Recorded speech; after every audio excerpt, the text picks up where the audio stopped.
সব আর্টিস্ট একটু সেলফিশ হয়। হ্যাঁ, মানে আমি একটু অবাক হলাম এখানে এসে যে হিরো এখন আবার অনুষ্ঠান পরিচালনা করছে। কিন্তু আমাদের হিরো সিনেমা দেখলে মানুষ বুঝতে পারবে, আপনারা সবাই বুঝতে পারবেন যে মানে ওকে কতটা হিরোর মতো লেগেছে। এই জন্য ওর সাথে যতগুলো আমার সিন সেগুলো আমার সবচেয়ে পছন্দের, আর সবচেয়ে অপছন্দের হচ্ছে আমার সাথে পাগল ভাইয়ের যতগুলো সিন ততগুলো। জার্নিটা অসাধারণ ছিল, কারণ তারা যে চরিত্রটা, এরকম ধরনের ক্যারেক্টার করার সৌভাগ্য আমার আগে কখনো হয়নি।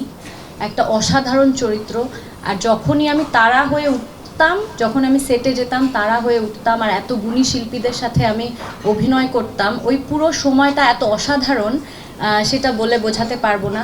সেই সাথে পরিবেশটা খুব সুন্দর ছিল। আমরা নদীর পাড়ে দিনের পর দিন শ্যুট করেছি, নৌকাতে, এক ভীষণ ঝড় বৃষ্টির মধ্যেও আমাদেরকে মাঝে মাঝে শ্যুট করতে হয়েছিল, আবার কড়া রোদে আমাদের শ্যুট করতে হয়েছে। তো কষ্ট করেছি সবাই মিলে, কিন্তু সবাই মিলে ভীষণ আনন্দ করেছি, এটাই সবচেয়ে বড় কথা। হ্যাঁ, মানে আনন্দ তো বটেই, কারণ কাজ মানেই আমার কাছে তো ব্যক্তিগতভাবে ভীষণ আনন্দ, কারণ এটা আমার প্রতিটা কাজ আমার কাছে একটা গিফট মনে হয়। কিন্তু মিথিলা কেন এই ছবিটি করতে, এই চরিত্রটি করতে রাজি হলেন সেটাও জানতে চাই আজকে। আচ্ছা, আমি তোর ইন্টারভিউটা আমি নিব। কারণ গল্পটা অসাধারণ, গল্পটা অসাধারণ। আপনারা যদি ছবিটা কালকে দেখেন গিয়ে আপনারা বুঝতে পারবেন যে সত্যি কত অসাধারণ একটা গল্প, শুরু থেকে শেষ পর্যন্ত আপনাকে টানবে।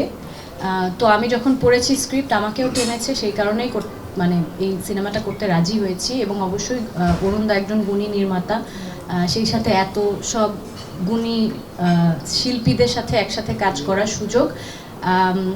কিন্তু তারপরও সব আর্টিস্ট একটু সেলফিশ হয়। অবশ্যই আমার চরিত্রটা এত সুন্দর একটা চরিত্র, তারার চরিত্রটা, চেয়েছিলাম তারা হয়ে উঠতে। এখন আপনারা বুঝতে পারবেন ছবিটা দেখলে যে কতটুকু জ্বলে উঠতে পেরেছি। Thank you Mithila.